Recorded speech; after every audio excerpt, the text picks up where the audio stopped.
সোনা, আমি একটা মায়ের কাছে আছি, মা তোমাকে কিছু বলবে। মায়ের কথাটা শোনো একটু।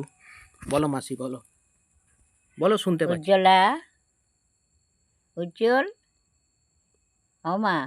বলো, তুমি বলো, রেকর্ডিং হচ্ছে, বলো। আচ্ছা মা, আমি তোমাকে একটু রিকোয়েশন করছি যে তুমি একটু ধৈর্য ধরো, আমার ছেলেকে দেখে একটু দয়া করো। আমার ছেলে এখন পাচ্ছে না, তো একলা মানুষ হয়ে গেছে। তো তুমি একটু দয়া করে ধৈর্য ধরো। আমার ছেলে তোমারই আছে, আমার ছেলে তো আর অন্য কাউকে চায় না। হ্যাঁ মা। উজ্জ্বলা, তুমি কোনোদিন চিন্তা করো না যে সুকান্ত আমার কোনো দিকে চলে যাবে, তাই চিন্তা করো না। তোমার ছাড়া সুকান্ত আমার কাউকেও চায় না।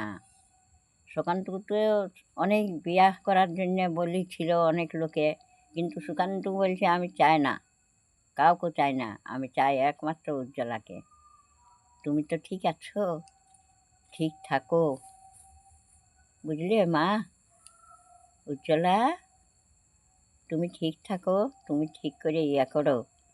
দেখো মা, আমি তো জন্মদাতা নয়, আমি গুরুমা, কিন্তু আমি বলছি, আমি গুরু হয়ে বলছি মা, ঠিক করে দেখবেন, দেখুন, ধৈর্য ধরুন, বুঝলে মা? উজ্জ্বলা, ভালো করে তুমি এটা মনে করবেন না যে মা ভুল বলছে, আমি ভুল বলি না, ঠিক আছে? উজ্জ্বলা, তুমি ধৈর্য ধরো, আমি তোমাকে রাতে করছি মেসেজ, ঠিক আছে? I love you.